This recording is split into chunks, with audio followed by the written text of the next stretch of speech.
mau kae sing Abidin. Sing umpet. Wajib 50.000 Din. Wis disiapke tenan kok. Ngerti gue aku njaluk ke 500 ya. Loh. Awak aku kok nantang wiyaga sasi legena ngene iki ya jan gleleng pokoke. Mbase gede-gede temenan. Karo kancane ngah-ingi iki kaya Pak dituku. Kudune karo goyang Abidin ya. Angko sasi sapar. Ayo Din. Saya sapar nak ora. Heeh, saya sapar baleni dina Kamis mau. Iya. Pakeme wong ngemis. Ya. Ya yang apa? Lagune apa, Mas? Gadis manis Oh Kalimantan. Iya. Gadis manis Kalimantan. Ayo.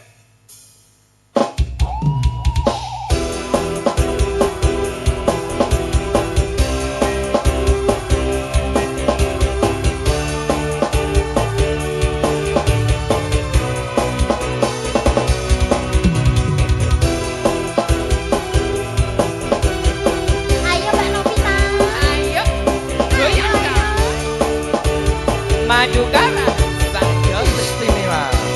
Yo. Pepe apa yang sungguh mempesona. Apa ulun jadi tambah cinta. Apa pada pandangan pertama. Kakak apa kapankah kita berjumpa.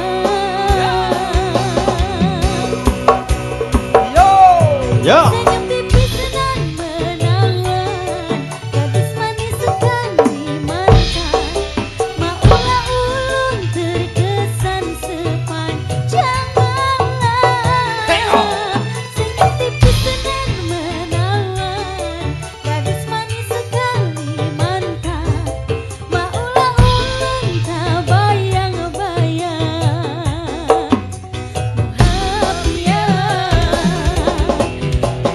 Maju karaya.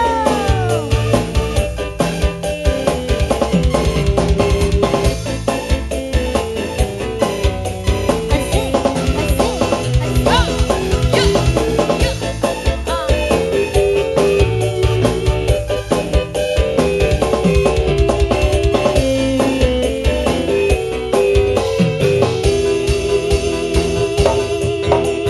Gede apa yang sungguh mempesona. Apa ulun jadi tambah asa. Apa pada pandangan pertama. Kakak apa kapankah kita berjumpa. Iya. Senyum tipis dan menawan, gadis manis sekali mantan. Maulah ulun terkesan sepanjang malam. Senyum tipis dan menawan, gadis manis sekali mantan. Maulah ulun tak bayang-bayang.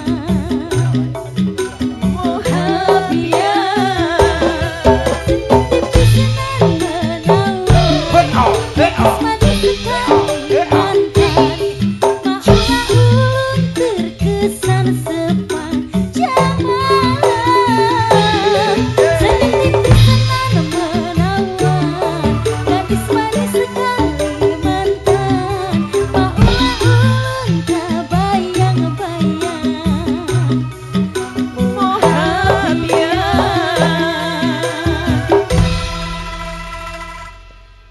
Gadis manis Kalimantan. Spesialnya buat Mas siapa tadi yang udah Mas. ngasih bonus? Mas Bidin. Mas Bidin, semoga berpuas hati aja. Iya. Mas Bidin, matur suwun, sedekah berkah barokah, berkuah Iya. Apa? Heeh, berkah barokah, berkuah Apa nih? Ya lah kayak karo Mas Bidin. Ya pisan kasmon. Nggih. Apa? Apa nih yuk? Lagune apa bebas Oh, pokoknya. bebas. Bebas. Gorongnya. Bebas ya kutut manggung. Gus. Sama omongane ya ora penak lho, Mas. Ajare bebas. Mosok lagune bebas tapi ning sampean kok ayo lagune bebas, kudu manggung. Karane njaluk kuwi. Aku kok pengen nganu duet karo Mas Roy. Oh iya. Lagune napa Mbak Kimon? Jombo alas bae. Lah jambak Wis metu mau. Iki jane iki nyinden apa turu mau iki jane. Apa wis ya? Apa ya? Heeh. Ayo. Aduh lagune wong Aduh, tuwa. nek anu kok yo. Jambu alas wis. Heeh. Jane nyinden apa ngeslot kowe? Rada kempling apa piye? Randa kemleng. Lah mau Wis. Oh iya. Aduh jane dalang. Sampean dalang napa turu? Sampean dalang napa turu? Ngelilir. Oh pertemuan Mas Roy minta pertemuan. Pertemuan. Oh, siap. Cincin kawin. Oh cincin kawin ya. Sing Oh, genah cincin apa? Oh pertemuan. Ya. wis. Ya wis, heeh. Oh, bertemu karo sapa? Ya. Ayo. COD Mas. COD karo Mbak Oh, Novita. pantes Mas. Minggune mau ora metu. Heeh. Arep bertemu jebule. Teringat kenangan dengan Mbak Novita gitu nah. Iya dong. Ya. Pak ngejek sulapan Kimon ora? Ojo nek karenya ojo. Ojo nek karenya ojo. Mas Petro, dino pasaran ki apa ya, Mas? Pasaran. Heeh. Pasaran Jawa ki apa pertama? Paing. Paing. Pon. Pon. Legi. Kliwon. Wagi. Heeh. Salah. Artinya apa kuwi? Ya ora intine pokoke 5 kuwi kok Pertama salah. apa? Dino pasaran pertama apa? Apa? Pon. Manis. Manis, Ah. paing. Pon pagi kliwon. Heeh. Manis tegesine apa, Pak? Werdine apa manis? Manis. Ah. Manis iku deman eman supaya Ngemis. manis. Oh. Iya. Dicatet iki dicatet. Naik aku ngawur iki, Mas. Demaneman Aduh. Demaneman Supaya Supaya manis. supaya Supaya manis. manis. Nek wis manis kon ngemis. Bar manis apa, Truk? Manis. Baik. Banjur apa? Bar manis apa kok? Anggo mikra. Paing. Ah, paing. tegese. Tegese. Tegese. Paing Paing iku tegese padamu. apa? Padamu Mas Paing. Padamu padamu. aku ingin mengatakan sesuatu yang baik. Paing. Eng. Pa. Eng. Padamu, pane padamu. Ingin. Ingin mengatakan Sesuatu yang baik. oh nyong ngerti Pak njaluk duit paling ngemis paing ora oh, pasaran Jawa kok setu paing terus bar paing apa pon Pon. pon apa Pon. Persatuan. pon persatuan olahraga tonyo we Nasional ya. Ayo kan. tenan ora rombongan jotosi Iki sengaja gitu. oh iya aku bunga pon apa maning persatuan maning yo ayo gelut yo Pekan olahraga nasional. ayo Pekan olahraga. Temenan. Mas, ya sing liyane mosok kuwi pekan olahraga iki nasional Pak Rohadi bengi iki tak jenengke apik pokoke. apa Mas Aja ra mung Rohadi tak jenengke Rohadi Salewang. Mas Salewang ki ora apik lho Mas Piye? Salewang kuwi oh Salewang ki geseh kok kuwi ora digeseh Ya gendang nembang yo. ayo lagune apa mau Heeh. Pertemuan. Pertemuan. engko wagi karo kliwone nggih sesuk tanggal 3 oh.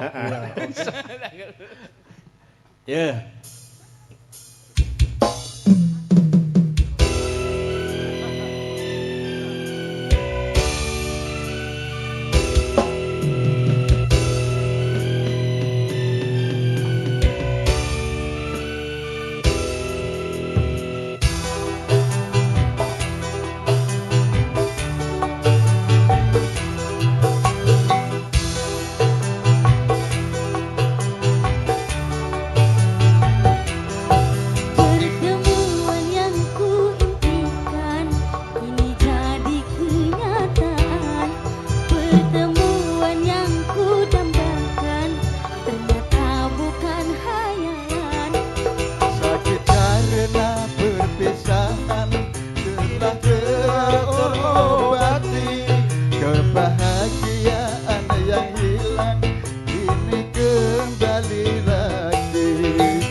pertemuan yang ku dambakan ternyata bukan hayalan.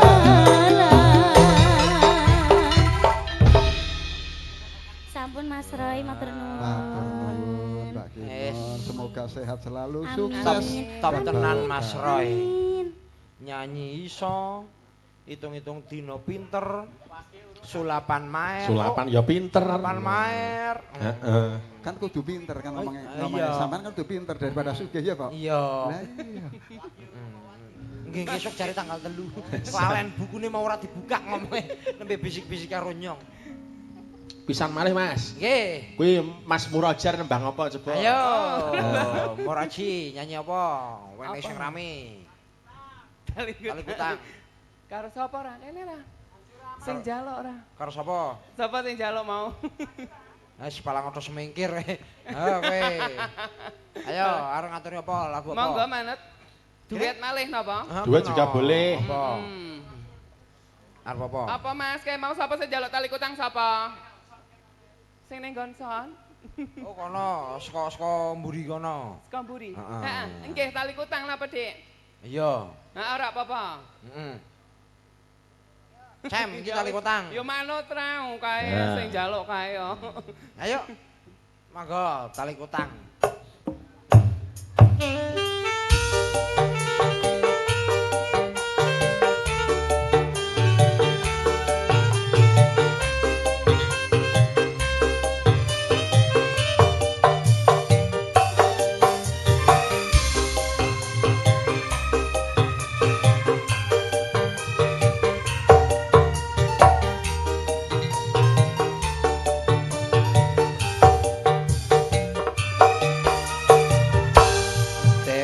Yen wis tak tukokke wujud tali sak kutange saikine lak kok ilang sak slirane lunga menyang endi tanpa pamit ra ngabari apa lali kowe karo aku iki Natyan regane 6.000 kuwi wujud katresnanku jare kowe melu aku lah kok mlayu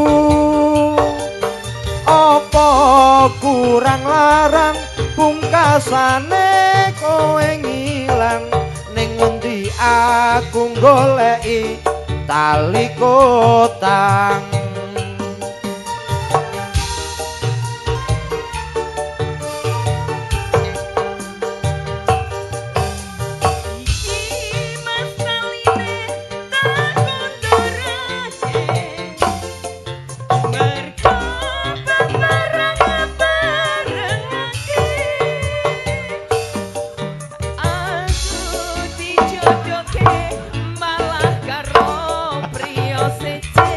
Jan. Wes cukup mong semene wae.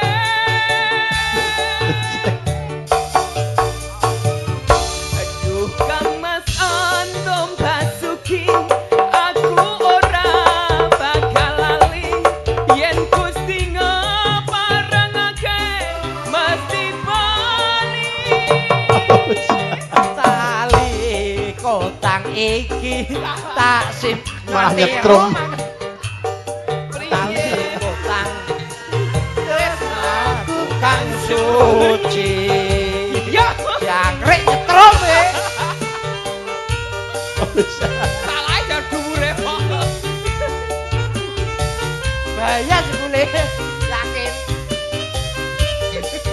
Ayo terus.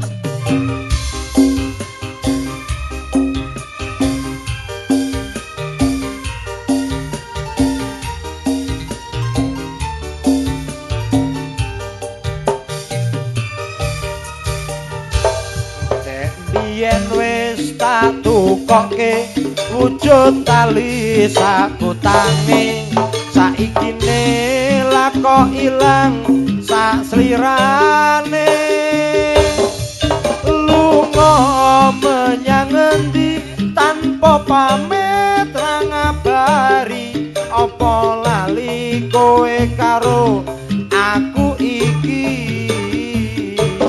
latihan regane 6.000 kuwi wujud katresnanku jare kowe melu aku lah kok mlayu apa kurang larang pungkasane kowe ngilang ning ngendi aku goleki tali kotang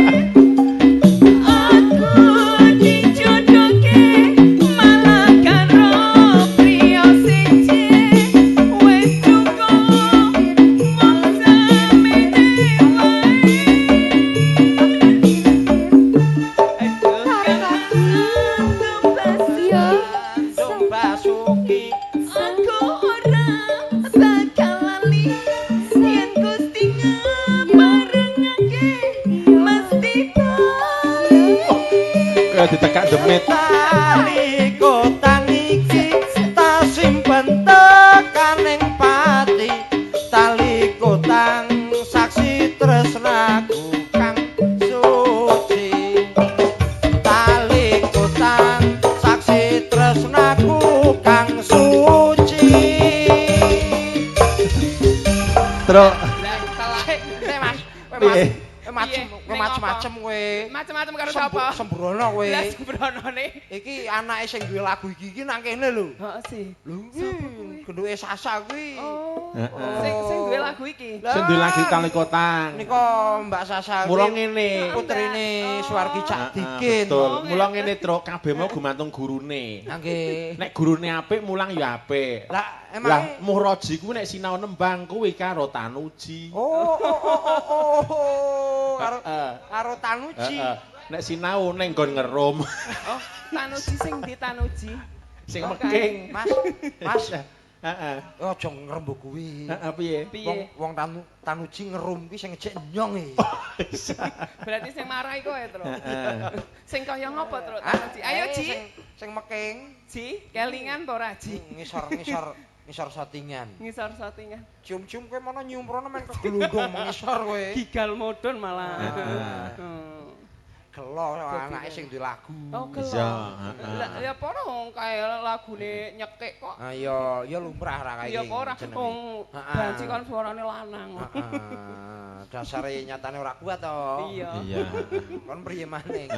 Wong Jare timbang kon nembang nada dhuwur kok kon glondong sing kon pura ngusungi sing kon sing abot-abot ku ora kae iki. Ora kae iki yo.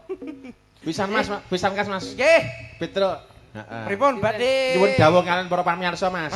Niki Bilih Pak Anto ngersakaken pamundutan Oh, lagu. nggih. Monggo. Utawi juru-juru ladi monggo. Kanca-kanca pelandang napa? Heeh. Kanca-kanca pelandang Heeh. napa krune Bapak Anto? Heeh. Apa sugi ya kena? Ngaplang-ngaplang.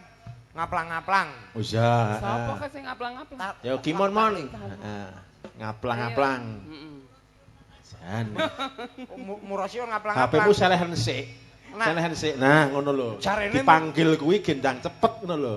Jarene Muroji kon ngaplang-ngaplang. Muroji. Operator lighting. Jare bar ngaplang-ngaplang kok arep diideg gulune.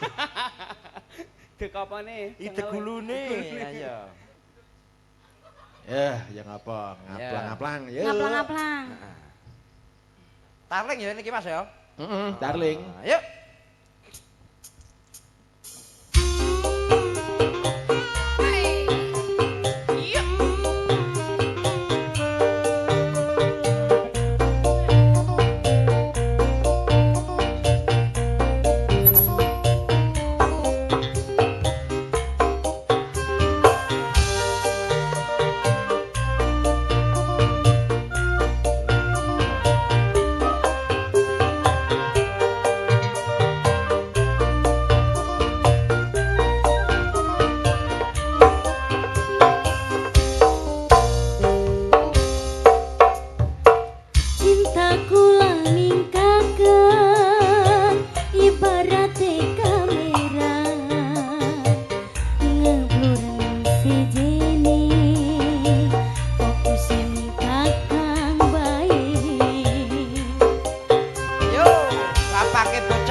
luwe gede demene tambah kenceng cemburune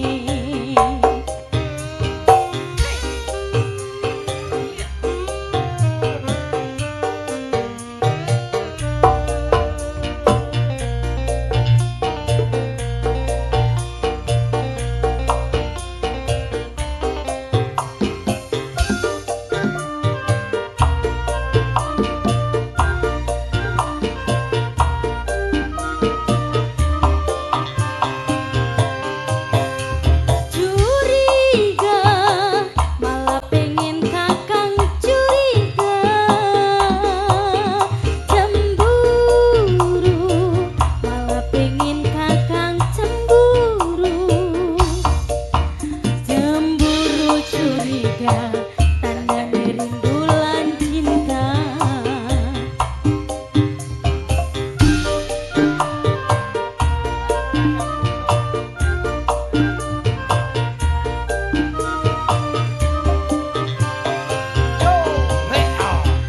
cinta kadang butuh rayuan gombal malah luwih penak tas tukaran diambung batuke dijamin pasrah ngaplang-ngaplang tambah gede tambah kenceng cinta ibarat singa luwe gede demene tambah kenceng cemburune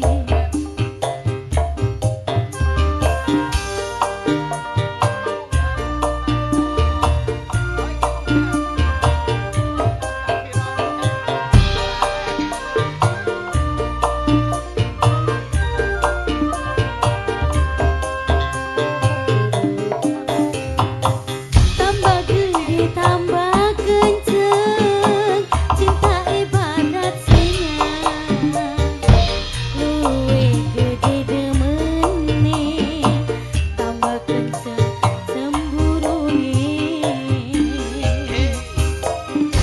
ngapang-ngapang sampun Matur nuwun Mas Gareng. Ayo, ayo, Mas ayo, Petro. ayo. Nggih menika masih sampun para enjing Mas. Nggih, Mas. Nyuwun pangapunten mbok bilih wonten kalepatan. Nggih, sami-sami Mas Adi. Nggih, donga dinunga Mas Petro Nggih, nggih. mugi-mugi paringi Mas lancar Muraji, sarengan. Nggih, kula nak nutuhake crita langkung rumiyin hayo Swandara, Monggo. Swandara.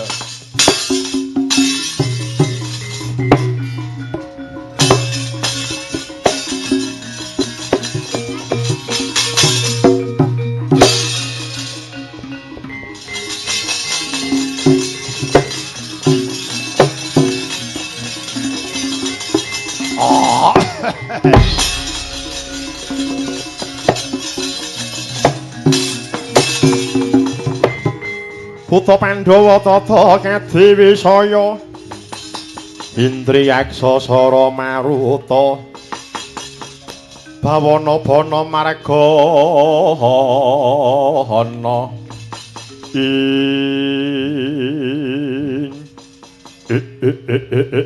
ladalah adoh saka negara Gawa bareng tumeka menyang kasatran Nadukara kene kang tak upadi ora ana liya kejaba mung satra panengah Pandhawa kang Raden Janaka.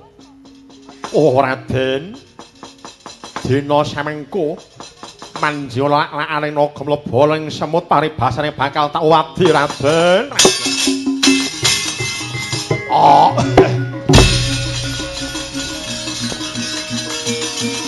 Oh.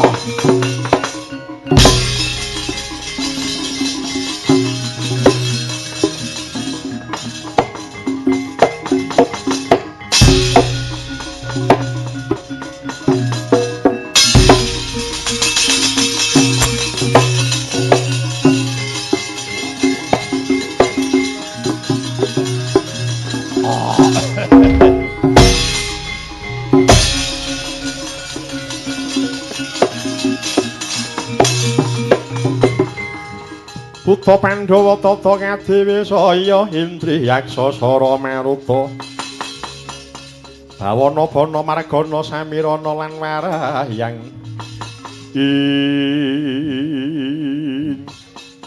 ya jagat dewa Bathara ya jagat Mangestungkara iki yen tak waspadake ana sipating Delawa kang wanuh wani mrepeki marang lakuku ora to mengko raseksa aja mbok sengguh mitambuh reh ning durung wanuh katemben weruh mara coba ngaku sapa kang dadi aranmu ngendi dang kamu duweni karep apa dina samengko ngaglah ana sak tenging dalan ladalah ora to mengko Raja Sinatri aku tak melu takon apa bener iki kang aran Kasatran Madukara dasar kepara nyata Sang Denawa mara coba ngaku sapa prajeka ngendi dang kamu mburi saka negara Guwa Barong aranku Prabu Jata Gimbal Prabu Jata Gimbal dasar kepara nyata banjur sapa sing dadi aranmu Raden yen kowe mitambuh marang panjenengan ingsun iki satra panengah pendho kang Raden Janaka oh Raden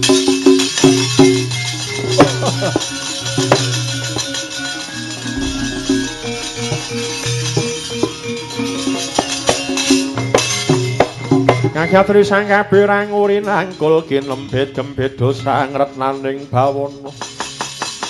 Dosa ngretnaning bawana ya si tukang walang ati. Waduh Raden. Tetila paduka Raden Janaka ingkang kula padi Raden. Nyuwun pangapunten Raden, hambok bilih kasar sugalanggen kula.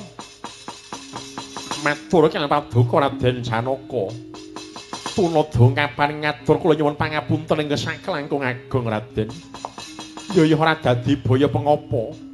Banjur apa wigatine dene jeneng sira? Rikalungguhan dina samengko metokake marang sing dadi lakuku. Lah niki ngeten Raden nyuwun pangapunten. Sejatosipun walih-walih menapa? Sowan kula mriki kula namung kepengin nyuwun tetamba kaliyan paduka Raden Janaka. Awit menapa paduka Raden Janaka menika ing saged nambani runting ing manah kula Raden.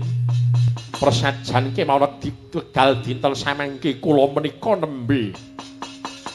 Kula menika nembe gandrung kabirang kepi-kepi edan kepayang kalian sipating pawestri. Mila dinten samangke bilih Raden Janaka menika kersa bebantu dhumateng kula. Prayogi rikalenggan dinten samangke paduka Raden Janaka paring pitulungan dhumateng jasad kula. Cethaning ngono jeneng sira kuwi mun nembe gandrung marang sipating pawestri. Nggih dasar kepara nyata Raden. Banjur wadon ngendi kang minangka dadi tumtum ing jejantung. Nyuwun pangapunten. Wanita kang ridurina pantaraning ratri. Menika yemanipun sampun anggadhahi garwa. Mara coba prasaja wadon ngendi kang minangka dadi mani ing kalbu. Nggih. Prasajan kemawon Raden. Dinten samangke wanita kang minangka dadi mani ing kalbu boten wonten sanes kejawi mung garwa paduka pun Wara Sembadra.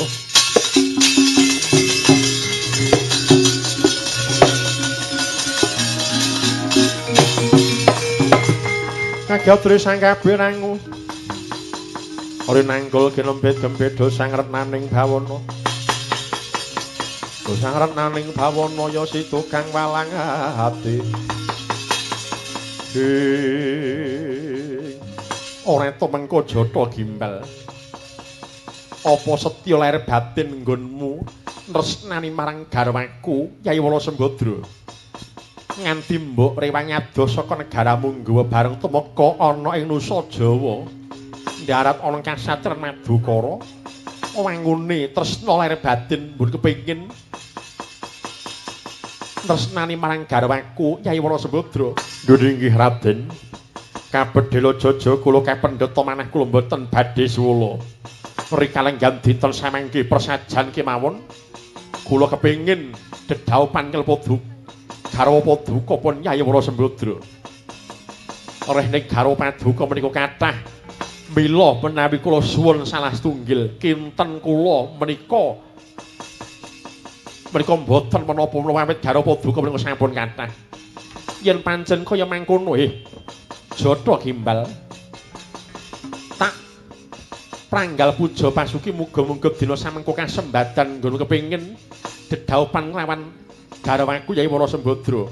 Ning ora nganggo cara kang kaya mangkono. Lajeng kula kedah mawi cara kados pundi. Tak sesuwunake marang Bathara muga-muga dina samengko wujudan wenteh godhong panjenenganipun.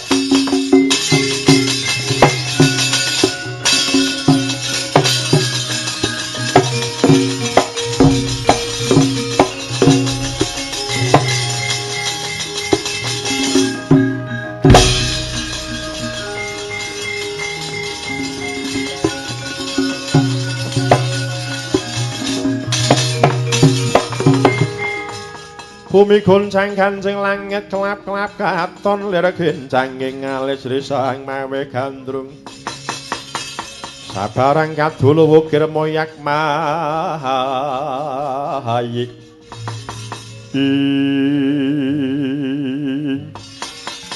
matur gunging panuwun ingkang tanpa pamiraden rikala dinten samangki kula sampun dipun paringi ide palilah supados garwa kaliyan Punwara Sembadra.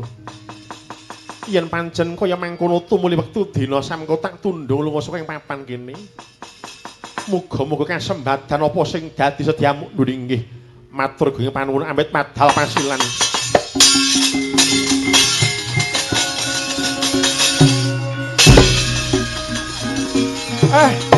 Mangke riyen, Gus.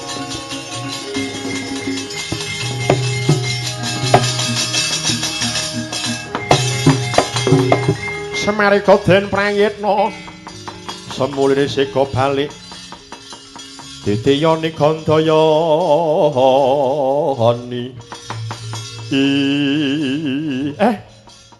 mbregegek ugek mal-mal sadolita sampeyan niku kepripun Den nek wis ora seneng karo bojone niku ora kaya ngono carane nek wis ora seneng karo wong wadon niku ora kaya ngono kuwi carane, Anggep sampeyan niku pripun?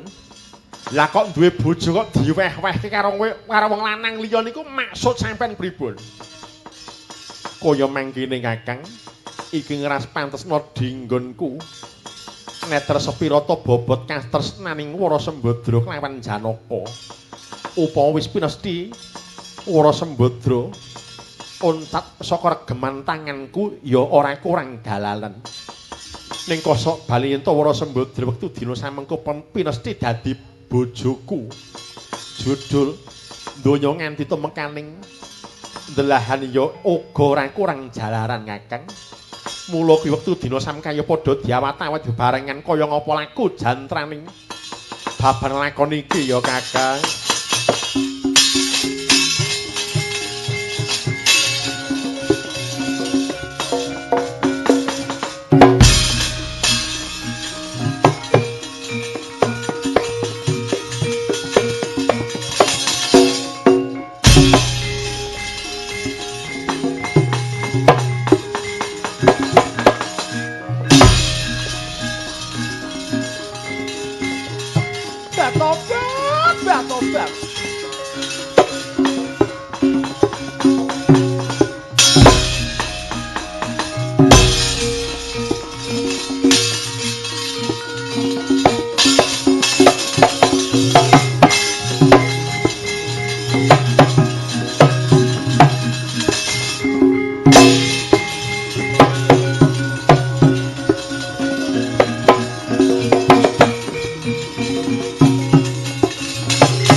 Semu Banyuwangi Aruna kadi netraning uga rapuh sabdaning kukila ring kanikara sageter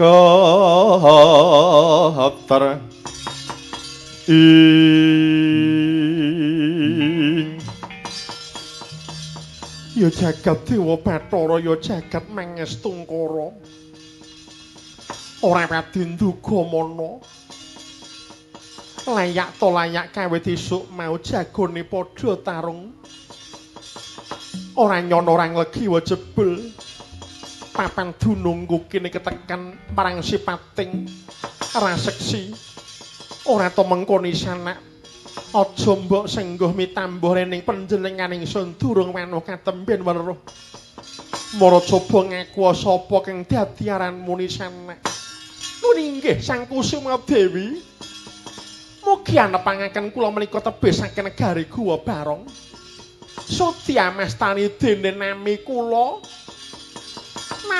pun Jatha Gini Sang Kusuma Dewi Jatha Gini nuning nggih banjur apa wigatine dene adoh saka negara Guwa Barong tumeka ning papan dunungku kene Jatha Gini persajan kemawon kula menika badhe nyuwun senjata pitulungan tumbak kenceng kalpa duka Sang Kusuma Dewi walih-walih menapa amung paduka Sang Kusuma Dewi menika ingkang saged nambani raos kempaling manah kula kaya mangkono nuning nggih banjur pakaryan apa kang kudu tak tindakake Jatha Gini nuning nggih baris kemawon kula menika nembe gandrung kepawengedan kepayang kelan sipating priya mila dinten samangkula badhe nyuwun sabiyantu paduka awet malih-malih menapa dinten mangke persajan kemawon kula kepengin nderek nginggah ingkang garwa pun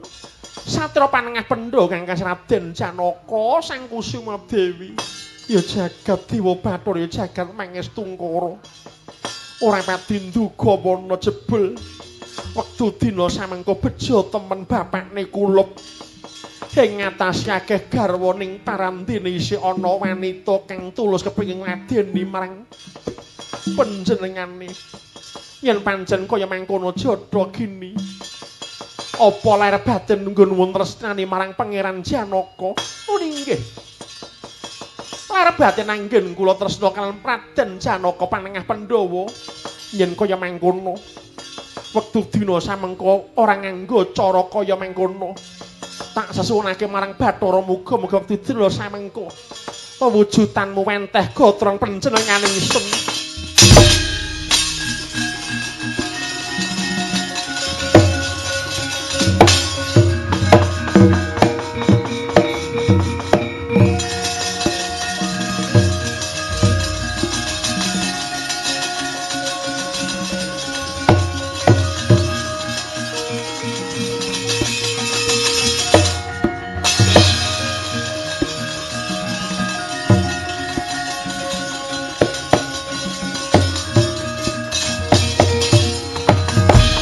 bumi goncang ganjing langit kelap-kelap katon lergenin sanging ngalis risang mewek handrung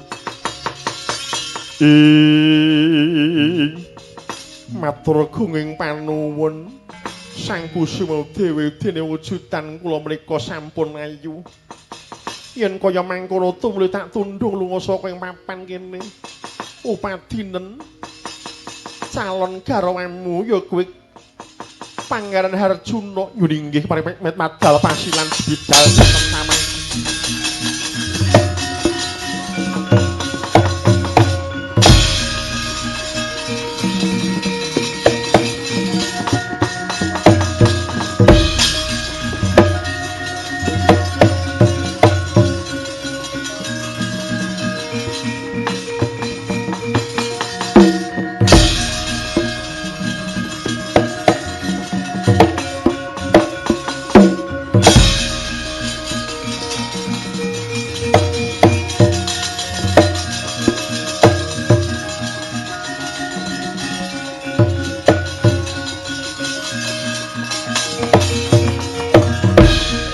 wis maraina semubang Hyang Aruna kadi netraning uga rapuh sabdaning kukila ring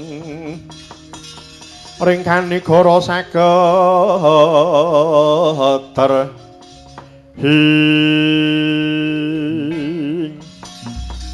ora pati nduga mana ora temengko garwanipun Kakang Yayi Wara Sembadra Di Saksuwunipun Kakang ingkang langke ngupadi tumuruning Poneng Wahyu.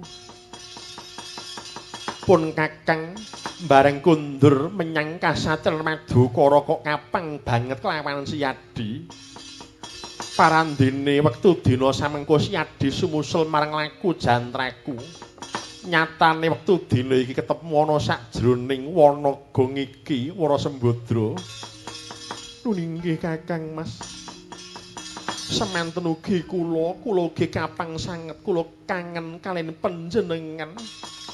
Sampun sawetawis panci anggen kula. Anggen kula mrika ngantu-entu rawuh paduka parandene. Kepanggih wonten ing satengahing wana mrika Kakang Mas. Iya ya syukur yen kaya mangkono wong ayu. Yen kaya mangkono wektu dina samkaya tak dherekake kundur menyang kasatran Madukara. Pun Kakang wis kepengin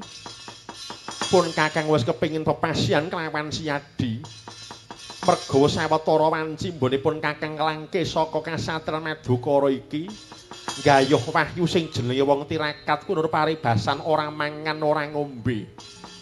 Amung kang pinandheng pucuking grana sing tegese semedi maladining ngeningake cipta nyuwun marang keparinging Bathara kaya mangkono wong ayu. Mongko sing arane wong melek kuwi mono ya ora ketang sak propirane kuwi mono. Hawane ngerti dhewe kaya ngapa. Mula kuwi yayi gandeng pun Kakang wis rambuk ladeni dina iki mara coba ladenana brangtanipun Kakang wong ayu. Menawi mekaten monggo kula diraken kundur dhateng kasatran Madukara. Nek mulih selak ora kuwat di.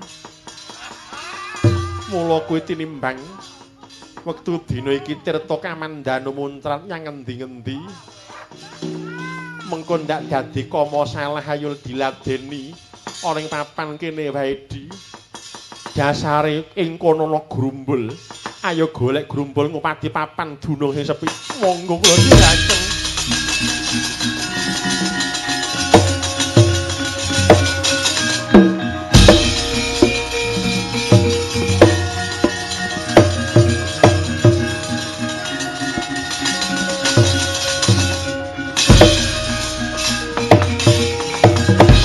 Kocap kacarita nalika samono sang yaksa kalih datan eling marang Purwodasina yen to sejatine menika Raden Janaka palsu kang dumadi saking Didyakala Jata Gimbal kaliyan sang raseksi saking negari nggawa barong nenggipun Jatagini.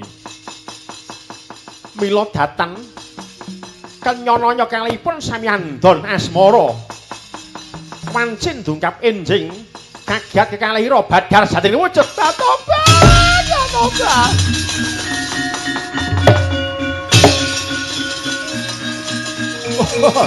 Waduh tatoba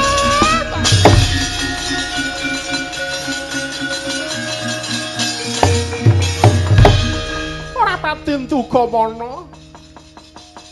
Lah wong kok ya tegel-tegel adine dhewe kok ya digaglak. Waduh adikku di Yayi Jatagini. Ora pati nduga mana jebul si Adi. Mula ngesuk malih kira nggarap aja karo mendem. Ora bisa permanakake endi sedulure endi wong liya. Aduh Kakang, aku wis garap pilih Kakang.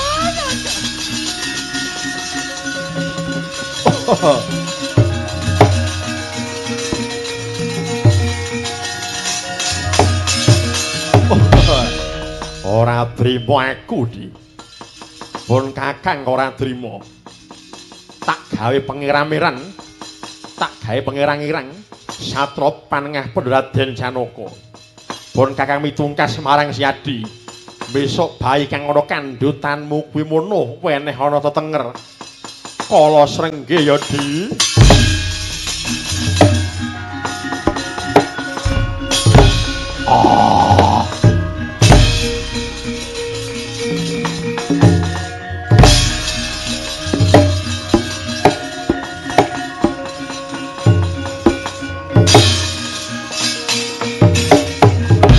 kuwasa madangi jagat duk mungup-mungup pening sabocah ing wukir marababak bang sumirat kena sarating surya mega lan gunung-gunung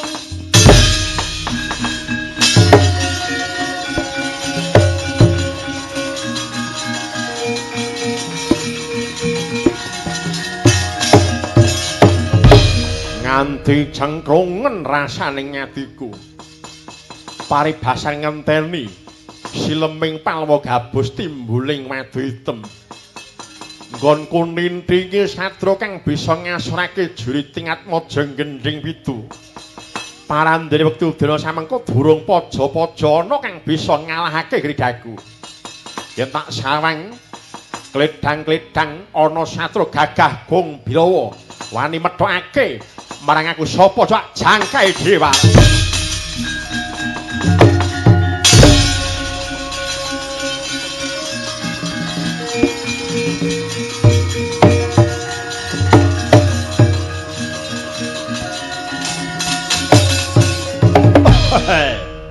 Satriya Gong Birawa ngaku sapa sing dadaranmu Gus kowe takon marang aku mburi saka kasatran Yodiwati aranku Bratasena dasar kawranyata apa wigatine dene kalunggan dina samengko jeneng sira mungganing blabar kawet kentheng waja padha karo soroh nyawa ayo ora sah koken sing dirembug mbok ulungake apa ora Mbak Yumukun Wilanten ora mbok ulungake aja takon dosa bisa nyempal bebau kiwa tengenku kelakon bisa mboyong Mbak Yuku dhewe kuturan inggih marganing patimu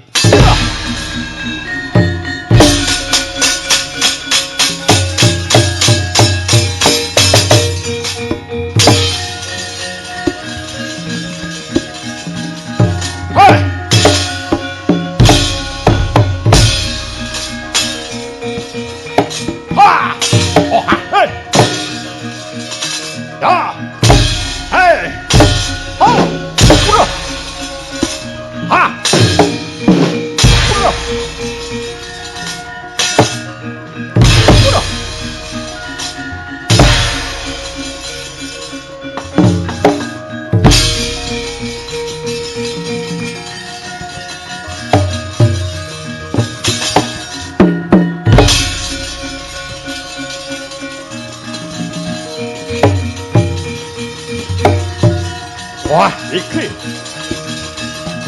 dah ha wah udah ha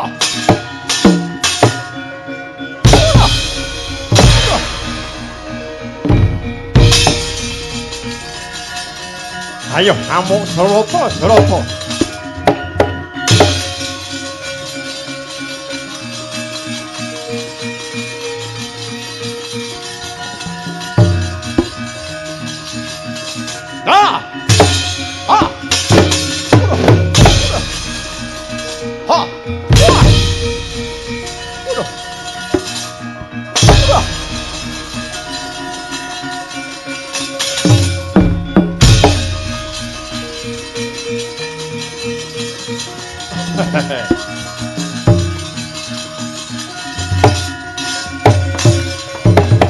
Atone gagah Gong Birawa ora kena disangka gampang banget.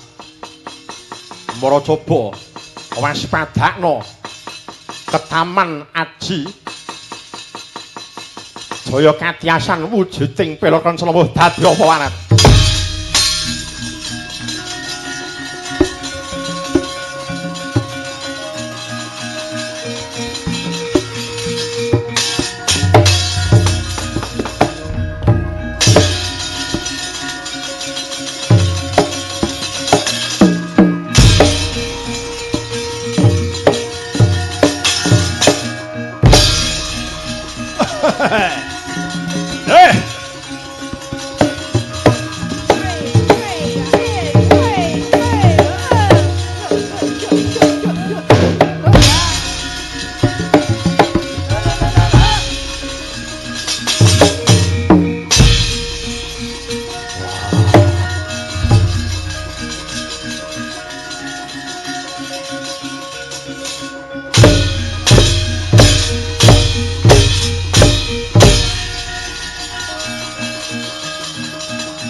Migoncang Kanjeng langit kelap-kelap katon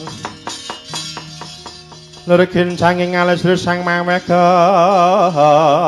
handrung ing kocap kacarita nalika semana Dupi Raden Werkudara ketaman pelor kancana Godha Kyai Langgita muka kewedalaken minangka panangkising Mimis Wesi sakala wonten kaelokane lakon Dupi Godha Kyai Langgita muka ketaman pelor kancana sakala dadi gedhe saya ageng kagiat samulat Mimis kencana manjing nyawiji lawan Godha Langgita muka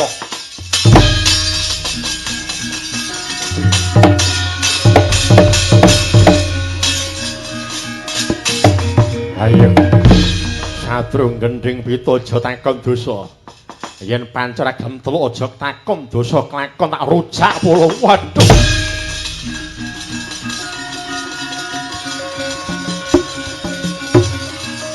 waduh Raden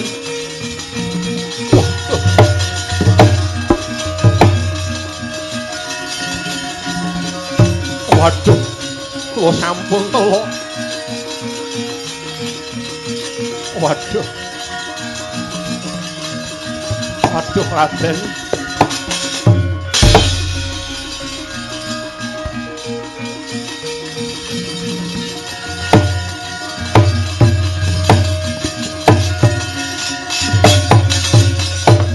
ayo satriya gendhing pitu aja takon dosa mara coba waspada napa kang tak asta iki Godha rujak polo yen dina iki ora gelem nungkul kelakon tak rujak polomu waduh Raden kula sampun tobat mboten badhe wantun kula duka Raden Werkudara semanten ugi kula sampun tobat Raden yen pancen kuwi mangkono piye carane nggone ingsun bisa percaya yen kuwi kabeh tobat marang panjenengan ingsun menawi mekaten dinten mangke kula kepengin swita wonten ngarsa paduka Raden Werkudara apa lair batin nggonmu kepengin swita marang panjenengan ingsun lho nggih lair batin anggen kula kepengin swita paduka Raden Werkudara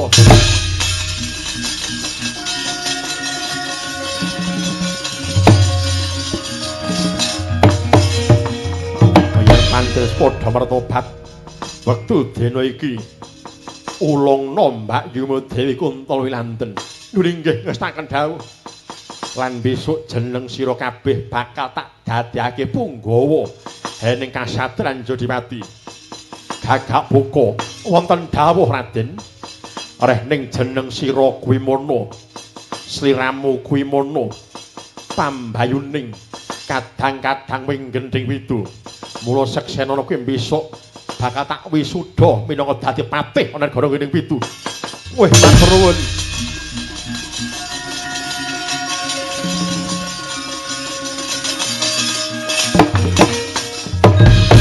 dados cethaning ngoten kula dipun jumenengaken minangka dados warangka wonten ing kasatriyan Jodiwati iya sagah ora nggih kula sagah yen kaya mangkono wektu dina samgayuh tak kanthi tak boyong menyang kasatran Jodiwati nggih kula dherekaken Raden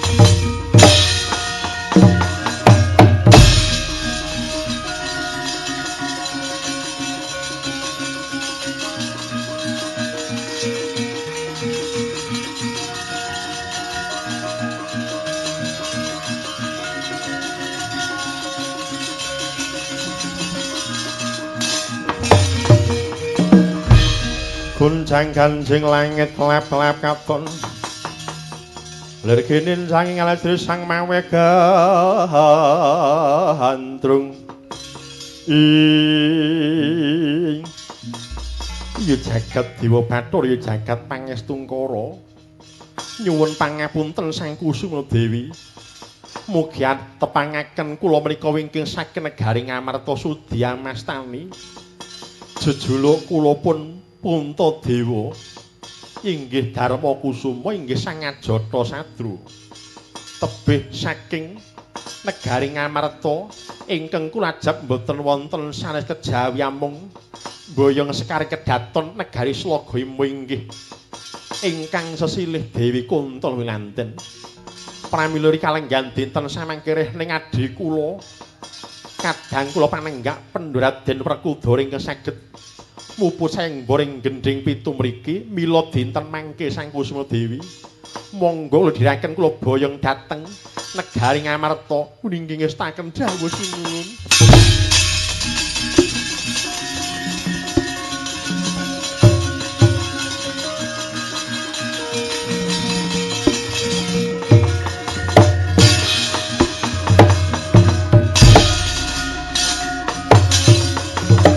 Tansah marep amoring suksma Sinukmana winahya ing asabi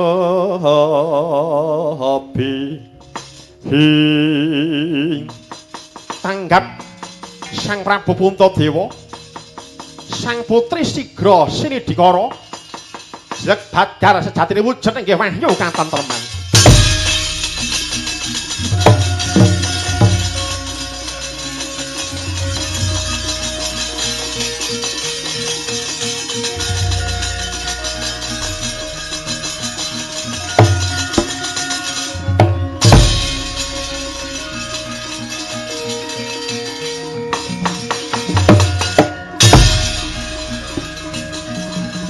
Oh, Raden Janaka Raden.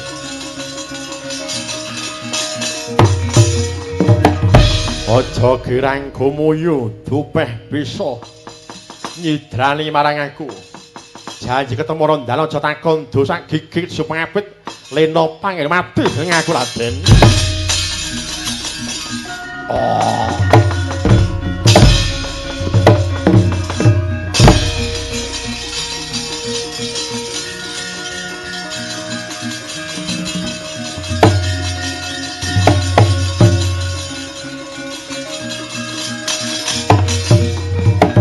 Janaka wonten dawuh Kaka Prabu. Wangune ana buta kang barang amuke sapa di? Menika pun Prabu Jata Gimpal wingking saking negari Guwa Barong. Ngamuk punggung Suratamtaha sejatosipun menika mboten narimakaken awit nalika semanten kula Pakara ngulir budi supados uncat saking kasatran Madukara. Siadi wis tanggap mriki sampun yen pancen kowe mangko sipaten jemaring ngestaken dawuh Kaka Prabu.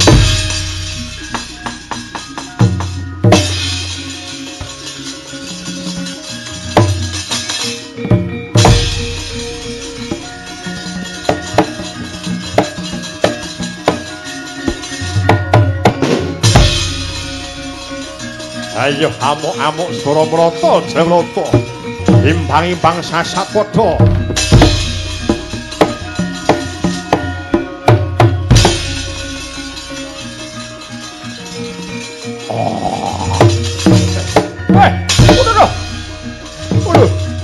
Udah.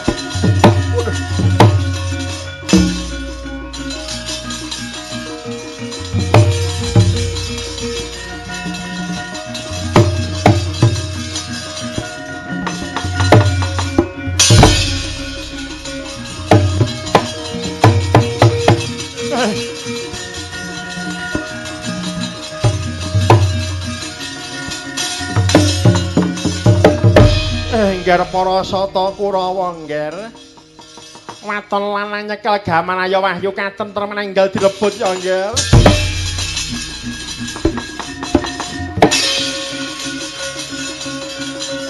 Amuk Srata jelata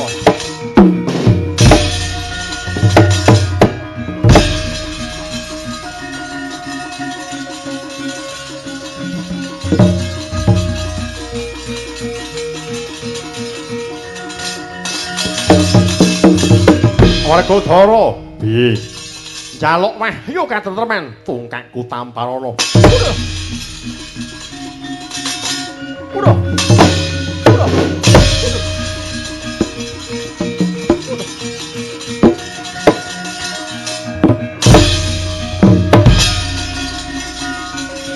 Ayo hamuk.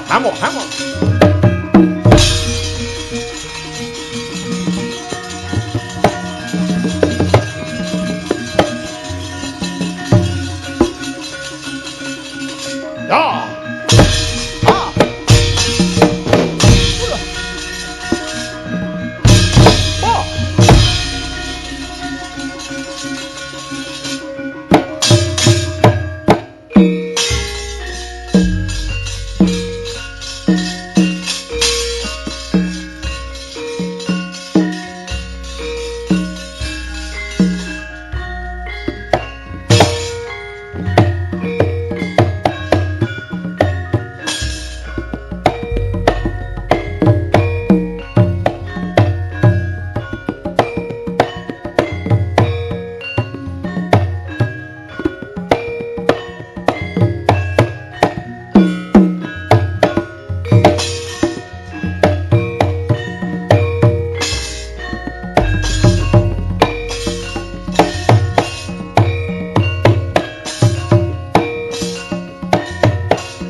Dara kulawarga Daraden titipun ing gati mandhaping wahyu katentreman rikaling dinten samangke sampun tumurun wonten ing Madyapada.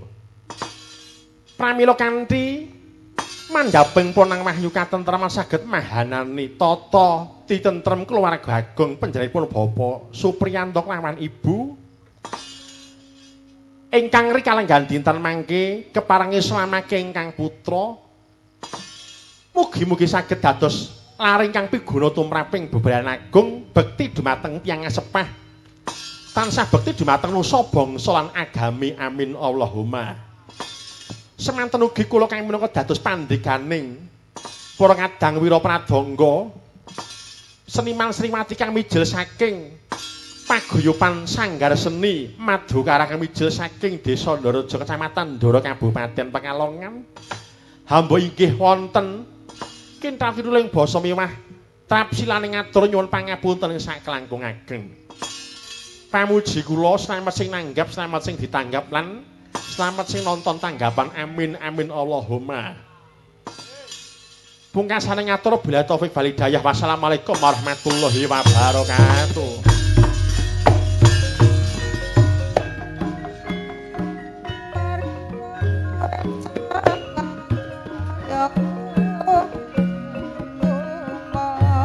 Ngapu